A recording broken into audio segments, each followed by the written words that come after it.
The rain fell on the city not in a gentle mist, but in a relentless, diagonal sheet, turning the gleaming asphalt into a distorted mirror of neon and tail lights. It was the kind of weather that begged you to stay indoors, to curl up with a blanket and forget the world existed.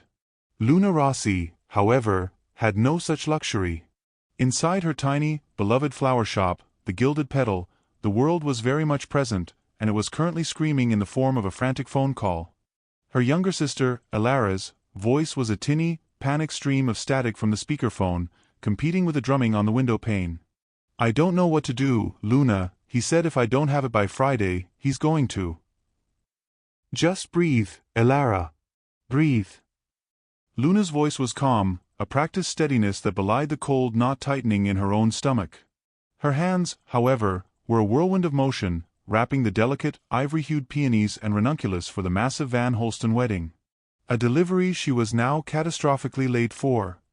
The bride, a notorious socialite, would have her head on a platter if these flowers arrived after she started walking down the aisle. "How much this time?" The number Elara whispered was staggering. It was more than the shop made in 3 months. Luna's vision swam for a second, the vibrant greens and pinks of the blooms blurring into a nauseating watercolor. This wasn't the first time she'd bailed Elara out of a gambling debt, but it was certainly the worst. Okay, listen to me. I have to make this delivery. I'll call Marco, see if he can loan us something. Just go home. Lock the door. Don't answer for anyone. I'll fix this." She ended the call, the silence that followed feeling heavier and more ominous than her sister's sobs. Fix it. How? She was a florist, not a banker. Her entire life had been built on a foundation of careful control, of creating beauty and order after a childhood of chaos. And now, that foundation was cracking, the chaos seeping back in through the cracks Elara kept making. Grabbing the massive, cellophane-wrapped bouquet and her keys, she dashed out into the deluge, the shop bell jingling a frantic farewell behind her. Her old, dependable sedan was a refuge from the panic, but only just. The interior smelled of damp earth and freesia, a familiar comfort. She navigated the slick streets, her wipers struggling to keep pace with the downpour. The financial dread was a live wire in her chest, her mind racing through a list of people she could call, favors she could call in. She was so lost in the whirlpool of her own despair, so focused on the terrifying phantom of her sister's creditors, that she failed to see the solid, immovable reality in front of her until it was too late. A flash of red brake lights through the rain-blurred windshield. A frantic stomp on her own brake pedal that was met with a sickening, slow-motion skid on the hydroplaning asphalt. The world compressed into the horrifying, inevitable crunch of fiberglass and metal as her sedan plowed into the back of the vehicle that had stopped abruptly before her. For a moment, there was only the sound of the rain and the frantic thumping of her own heart. Then, the shock set in. She'd hit someone. She sat there, hands glued to the steering wheel, staring at the imposing, boxy rear of the car she'd struck. It was a SUV, but unlike any she'd ever seen. It was a hulking, matte black behemoth, a Range Rover but somehow more armored. Her own car's hood was crumpled like a discarded piece of paper, steam beginning to hiss ominously from the radiator. The SUV, by contrast, had barely a scratch, a testament to its brutal engineering. Before she could even process what to do, the passenger door of the SUV opened and a mountain of a man in impeccably tailored black suit emerged. He didn't look like a normal person. He moved with a predator's grace, his eyes scanning the surroundings before landing on her with an unnerving stillness. He opened a large black umbrella and walked to the rear door.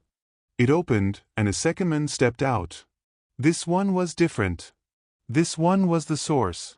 He was tall, with a lean, powerful build that his own dark, expensive-looking overcoat did little to conceal. His hair was the color of polished ink, and his face was all sharp, unforgiving angles and a stark, cold beauty that was somehow more intimidating than any show of brute force. He didn't look at the damage to his vehicle. He looked directly at her, through the water-streaked windshield. His eyes, even from this distance, were a pale, piercing gray, like chips of winter ice. They held no anger, no surprise. Only a calm, analytical assessment that made her blood run colder than the rain. The first man, the bodyguard, was now at her door, his expression impassive. He tapped on the glass. With a trembling hand, Luna rolled down the window. "Please step out of the vehicle, miss," he said, his voice a low, gravelly monotone. This was bad. This was so bad. These weren't just wealthy businessmen. There was an aura around them, a silence that swallowed the city's noise, a sense of absolute, unshakable power. She fumbled with her seatbelt and stepped out into the rain, immediately soaked to the skin. She hugged her arms around herself, shivering from more than just the cold. The man with the ice-chip eyes finally moved, his gaze dropping to the crumpled hood of her car for a fraction of a second before returning to her.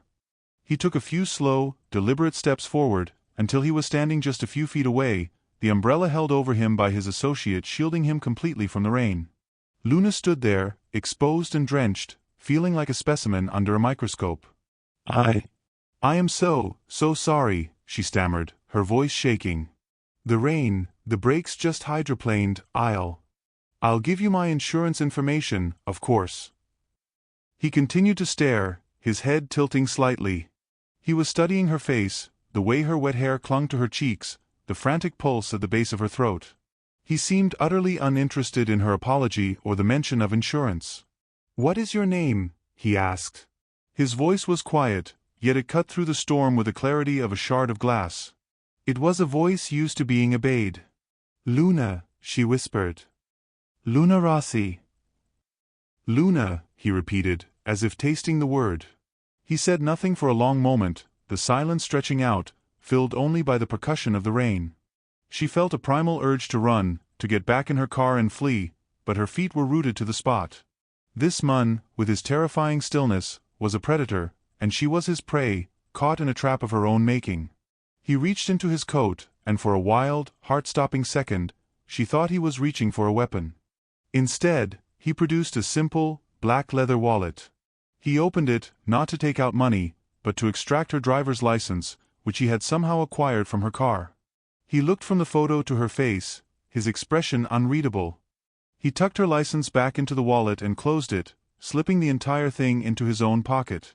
The gesture was so casually possessive, so final, that it stole the air from her lungs. "The insurance will not be necessary," he said, his tone utterly flat. "The debt will be settled in another way." Before she could even form a question, he turned and, without another word, stepped back into the cavernous interior of the SUV. The bodyguard gave her one last, unreadable look, then followed, closing the door. The engine, a deep, purring beast, came to life, and the vehicle pulled smoothly away from the curb, merging back into the traffic as if the entire encounter had never happened. Luna stood alone in the pouring rain, the crumpled wreck of her car hissing beside her, the scent of crushed flowers and gasoline hanging in the air. She was soaked, shivering, and her means of livelihood was destroyed. But all she could focus on was the cold, certain dread that had settled deep in her bones. He had her name. He had her name. He had her address. And he had spoken of a debt. She had just crashed into more than a car. She had crashed into the epicenter of a storm she couldn't possibly comprehend, and the calm, ice-eyed mun at its center had just marked her as his. The downpour had softened to a persistent drizzle by the time a tow truck, summoned by a weary police officer, hauled the corpse of Luna's sedan away. The officer had taken her statement with an air of bored routine, but his eyes had flickered with a hint of something else, pity, perhaps, or wariness, when she described the vehicle she'd hit. "Matte black Rover. Custom job. You're lucky they didn't stick around to make trouble." Luna had merely nodded, the cold from her soaked clothes having seeped deep into her marrow. If only he knew. The fact that they hadn't stuck around was the most terrifying part. The silence in her small apartment above the flower shop was deafening. She had peeled off her wet clothes, the simple act feeling monumental, and now sat wrapped in a thick blanket, staring at the steam rising from a mug of tea she had no intention of drinking. Her mind was a frantic, caged bird, slamming against the same set of bars, Alara's debt, the crushed car, the man's voice. "The debt will be settled in another way." The words echoed, devoid of emotion, yet heavy with unspoken threat. What way? A lawsuit that would bankrupt her? Something more physical? She thought of the bodyguard's empty eyes, the effortless way he moved, like a weapon barely sheathed. Sleep was a futile concept. Every creak of the old building, every distant siren, sent a fresh jolt of adrenaline through her. She spent the night jumping at shadows, the image of those pale gray eyes burned onto the back of her eyelids. When the first weak light of dawn finally filtered through the rain-streaked window, it brought no relief, only the grim clarity of morning. She had to open the shop. Life, with all its mundane demands, had to go on, even if her own felt like it was teetering on the edge of an abyss.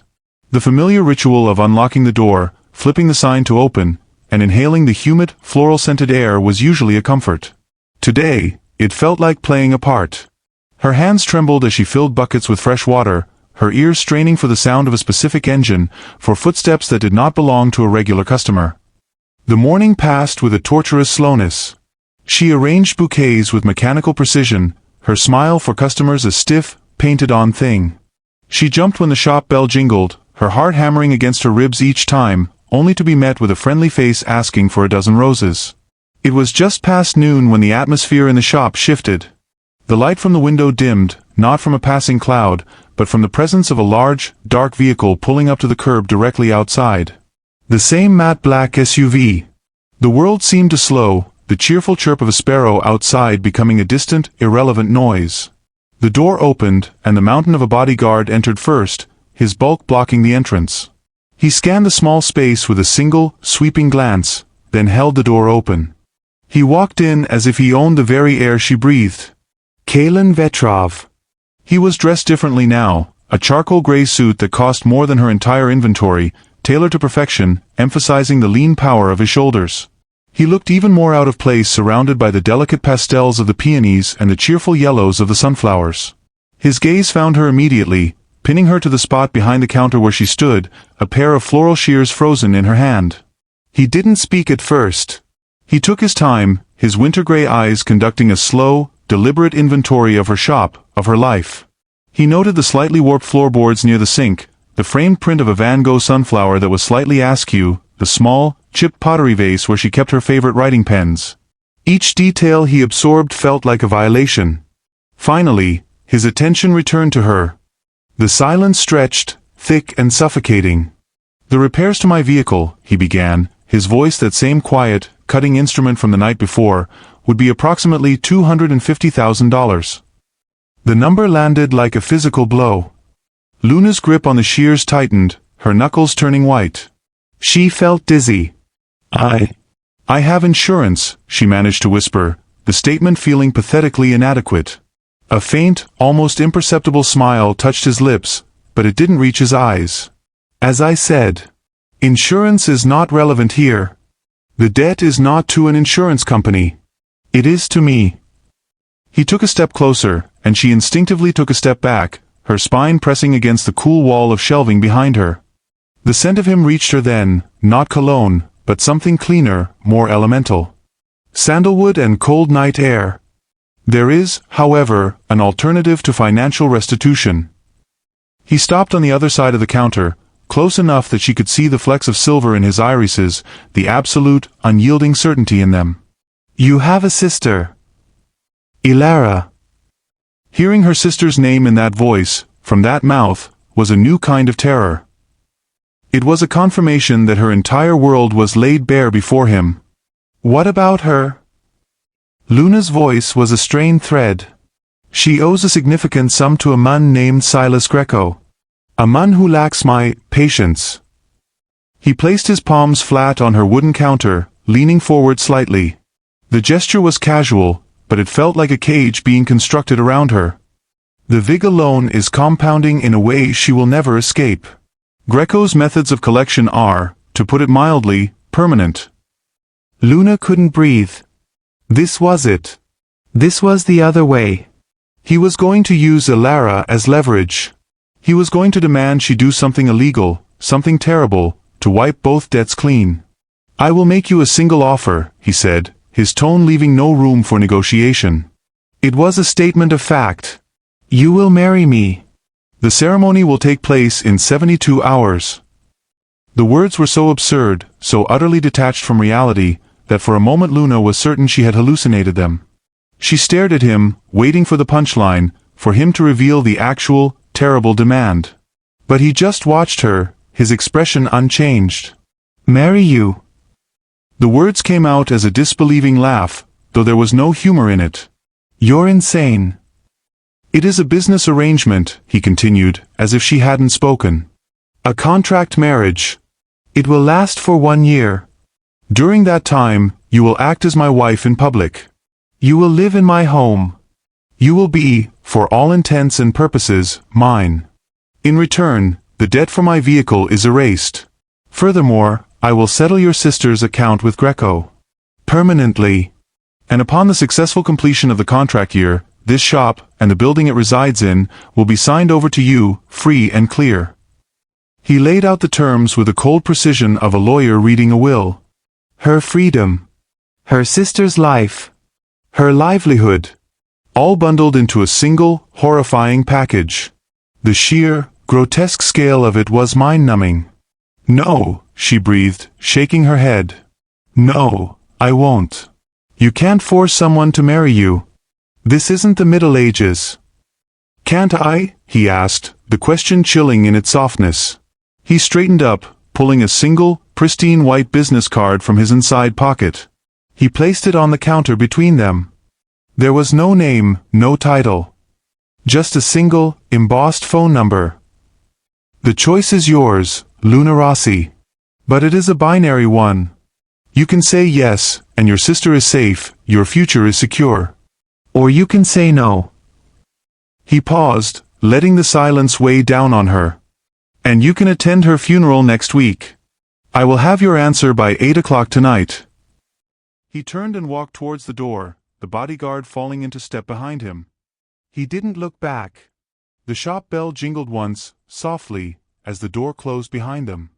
The SUV pulled away from the curb and vanished into the city's traffic, leaving no trace of its passing except for the pristine white card on her worn wooden counter, and the chilling, impossible ultimatum that now filled the space, sucking all the air, all the light, all the hope from the room. The choice was an illusion. There was no choice at all. The hallway to the left was as stark and silent as the main living area, illuminated by recessed lighting that cast no warmth. The door at the end opened into a room that was, in its own way, as imposing as the rest of the penthouse. It was large, impeccably decorated in shades of cream and charcoal, with its own breathtaking, floor-to-ceiling window view of the city. It was a hotel suite of dreams, but it was not hers. On the vast, platform bed lay a single, garment bag and a small box. Her meager belongings from the shop and apartment, a single suitcase of clothes, her toothbrush, a small, framed photo of her and Alara as children, were stacked neatly in a corner, looking pathetically small and out of place. With numb fingers, she unzipped the garment bag. Inside was not a wedding dress, but a suit. A stunning, expertly tailored ensemble of ivory silk, a sharply cut blazer and wide-legged trousers. It was beautiful, severe, and utterly impersonal. It spoke of a merger, not a marriage. The box contained a pair of simple, elegant heels. Her size. The fact that he knew it sent another shiver through her. He had been observing, calculating, even in the midst of her panic. Sleep was a foreign country she could not visit. She spent the night curled in a chair by the window, watching the city lights twinkle like a field of indifferent stars. She watched the patterns of traffic shift and change, the ebb and flow of a million lives carrying on, while hers had been snatched into the silent, rarefied altitude. The first hints of dawn painted the sky in hues of rose and gold, a cruel, beautiful mockery of the day ahead. A sharp, precise knock on her door at 7 a.m. announced the arrival of a severe-looking woman in a black dress, her hair pulled into a taut bun. She introduced herself as Anya and presented herself as Luna's stylist for the day. She did not smile. She worked with the brisk, impersonal efficiency of an artist preparing a canvas, her hands cool and professional as she applied makeup, styled Luna's hair into a smooth, sophisticated chignon. Luna sat through it all, a doll being prepared for display. When she was instructed to change into the ivory suit, she did so, the silk feeling alien and cold against her skin. She looked at her reflection in the full-length mirror. A elegant, hollow stranger stared back. The suit fit her perfectly, but it felt like a uniform for a role she never auditioned for. Kalen was waiting for her in the main living area. He was dressed in a suit of charcoal so dark it was almost black, a crisp white shirt beneath. He looked like a king, or a god of the underworld, ready to preside over a solemn rite. His eyes swept over her, a flicker of something unreadable, approval, perhaps, or simply assessment that his specifications had been met, before his expression settled back into its usual impassive state. He did not offer a compliment. He did not speak at all. He simply extended his arm, a gesture that was less an offer of support and more a command to take her place. The ride down in the private elevator was silent. The SUV, with the ever-present bodyguard at the wheel, was waiting. They did not drive to a church or a courthouse. They drove to a small, private, and notoriously exclusive club high atop another skyscraper. The room they were ushered into was paneled in dark wood, with a single large window offering a different, but equally formidable, view of the city. A dour-faced man in a suit stood behind a mahogany desk, a single document laid out before him. Two other men, whom Luna recognized as the bodyguard and another severe-looking associate, stood as witnesses. There were no flowers. No music. No friends or family. The air smelled of lemon polish and old money. The ceremony was not a ceremony. It was a transaction. The official spoke in a monotone, reciting the legal phrases required by the state. When he asked Kalen if he took Luna to be his wife, Kalen's "I do" was clear, firm, and devoid of any emotion beyond finality. When the question was turned to her, Luna's own "I do" was a ghost of a sound, a whisper she barely recognized as her own voice. She signed another document on the desk, her hand trembling only slightly. Kalen's signature was a bold, black slash beside it. It was over in less than 10 minutes. The official offered a perfunctory congratulations. The associates gave a curt nod. Kalen simply turned and walked out of the room, and Luna, her legs moving on autopilot, followed. There was no kiss. No ring. There was nothing to mark the moment as a wedding, save for the cold, hard fact of the law. The return to the penthouse was a silent, suffocating journey. They rode back up in the elevator, the two of them alone this time, standing a careful foot apart. The doors opened into the sterile silence of their new shared life. He walked over to a sleek, hidden bar and poured a measure of amber liquid into a crystal tumbler. He did not offer her one. "The rules are simple," he began, his back to her as he looked out at the panoramic view. "You will not leave the penthouse without my express permission or an escort. You will be provided with everything you require.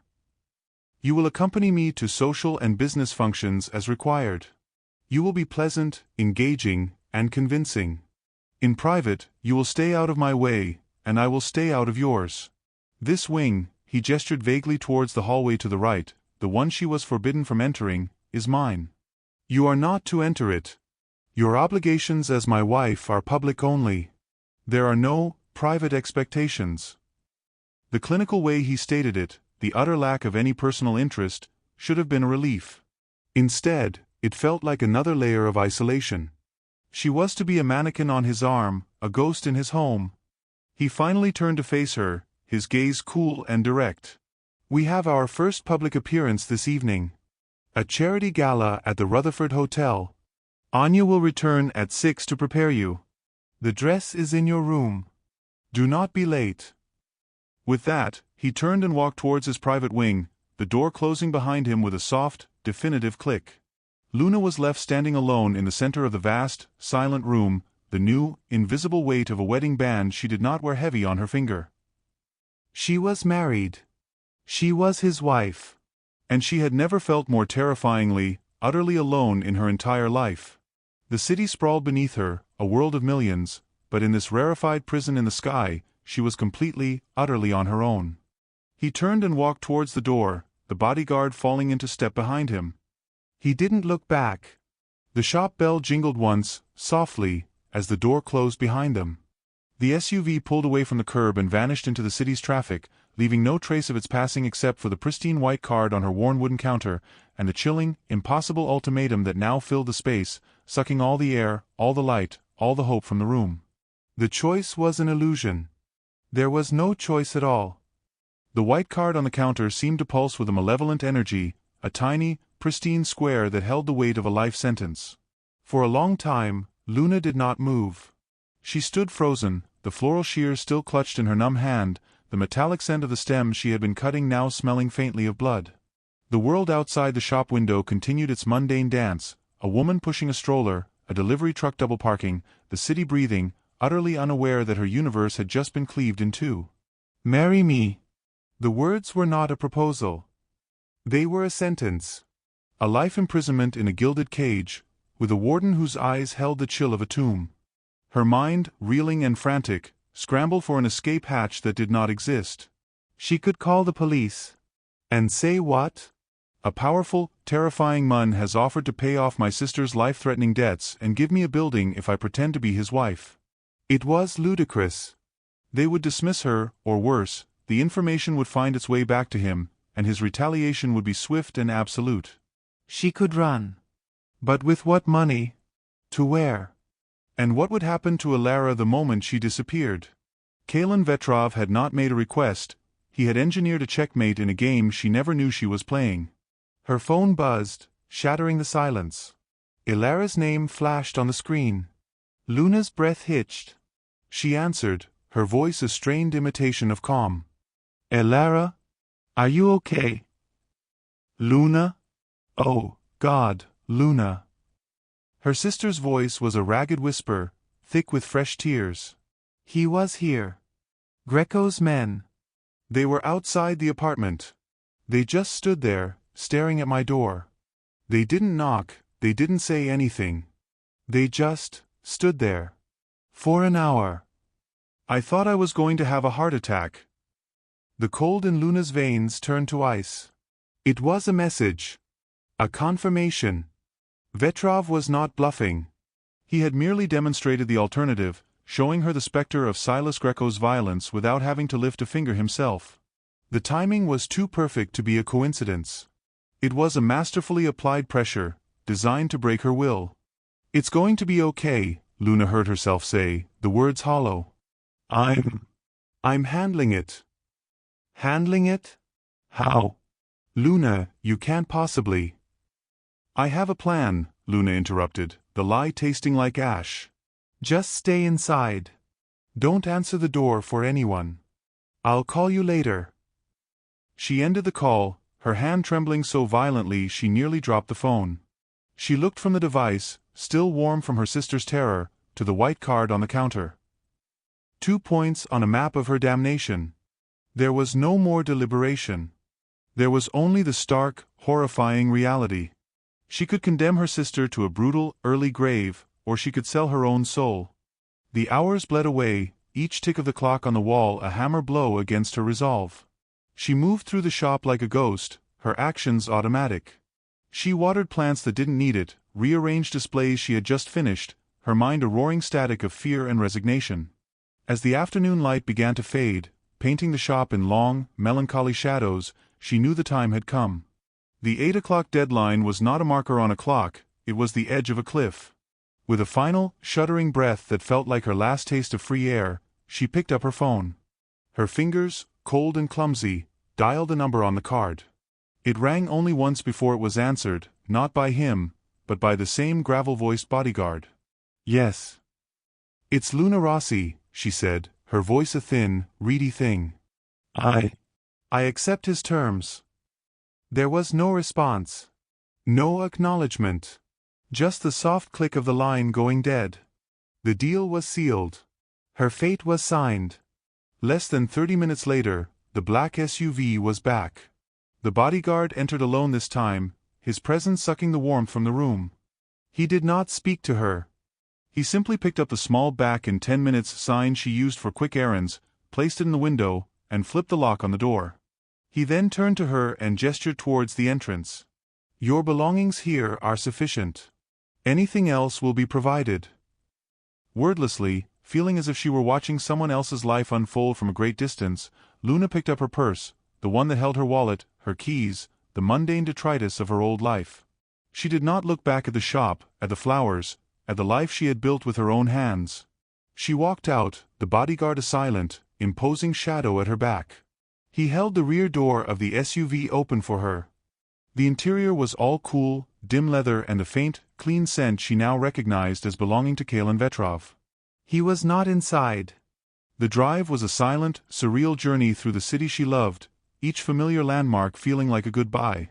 They moved from her vibrant, slightly shabby neighborhood into the heart of the financial district, where glass and steel towers pierced the twilight sky. The SUV did not stop at any of the opulent residential towers she expected. Instead, it slid smoothly into a private, subterranean garage beneath the most imposing one, a sleek monolith of black glass and polished steel. The elevator they entered required a keycard to activate. The bodyguard swiped it and pressed the button for the penthouse. The doors opened not into a hallway, but directly into his home. It was breathtaking in its severity. A vast, open space of polished concrete floors, floor-to-ceiling windows offering a panoramic, dizzying view of the city's glittering skyline. The furniture was minimal, all sharp angles and muted tones of gray and charcoal.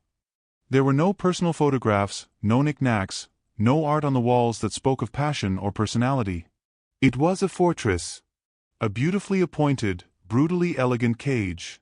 The air was still and silent, temperature controlled to a perfect, sterile coolness. The bodyguard deposited her just inside the doorway. "You will wait," he said, and then he was gone, the elevator door sighing shut, leaving her utterly alone in the immense, silent space. She didn't dare move from the spot. She stood there, her worn purse clutched in her hands, a single, misplaced piece of clutter in this temple of minimalism. She was a splash of color on a monochrome canvas, a weed in a perfectly manicured garden. The sheer scale of her isolation crashed down upon her. This was not a home. It was the physical manifestation of the man who owned it, powerful, impenetrable, and cold. Time lost all meaning as she stood there, listening to the sound of her own heart. Eventually, a soft, mechanical whirring sound came from another part of the penthouse, followed by the faint, rhythmic click of dress shoes on concrete. He emerged from a hallway she hadn't noticed, having shed his suit jacket and tie. He wore a simple black dress shirt, the top button undone, the sleeves rolled precisely to his forearms. He carried a single, thick folder in one hand. He didn't look at her with triumph or malice. He looked at her as he would a new piece of furniture that had been delivered, assessing its placement, its function. "The documents," he said, his voice echoing slightly in the vast space. He placed the folder on a long, low slate table. "The terms are as I stated. Read them and sign. The wedding is tomorrow." The silence after he disappeared into his wing was a physical presence, thick and heavy.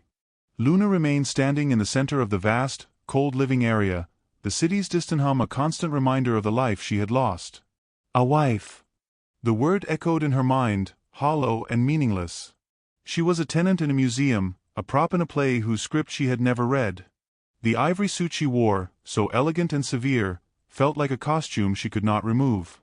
With leaden steps, she retreated to her room, the designated cell in her gilded prison, and began the agonizing wait for the next performance. At 6 o'clock precisely, Anya returned. This time, her tools were different. The severe chignon was let down, her hair styled into soft, romantic waves that framed a face now painted with a more dramatic, evening-appropriate palette. The ivory suit was carefully hung away, replaced by the contents of a new, heavier garment bag. The dress within was a weapon. A masterpiece of midnight blue velvet, deceptively simple in its cut, but designed to cling to every curve before pooling into a slight train. It was backless, plunging deep between her shoulder blades, a daring exposure that made her feel both vulnerable and powerful. It was not a dress meant for a girl who arranged flowers, it was the armor of a queen or the mistress of a king. Slipping into it felt like shedding another layer of her old skin. When she emerged from her room, Kalen was waiting.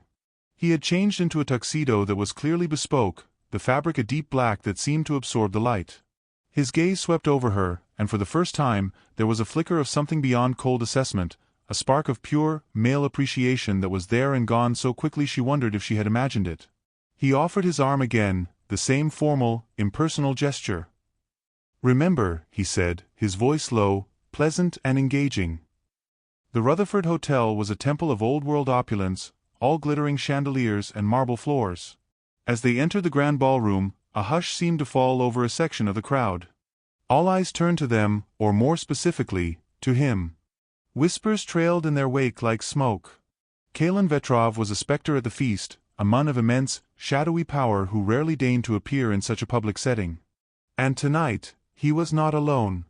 The curiosity was a palpable force, 100 invisible hands reaching out to probe the unknown woman on his arm. Luna's heart hammered against her ribs, a frantic bird trapped in a cage of velvet and bone. A man with a florid face and a too hearty laugh approached, clapping Kalen on the shoulder with a familiarity that seemed to make the very air grow cold. Vetrov. I didn't think you'd show your face. And who is this lovely creature?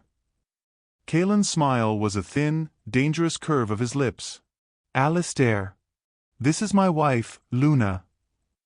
The word, spoken so casually, so possessively, in front of this stranger, sent a jolt through her system.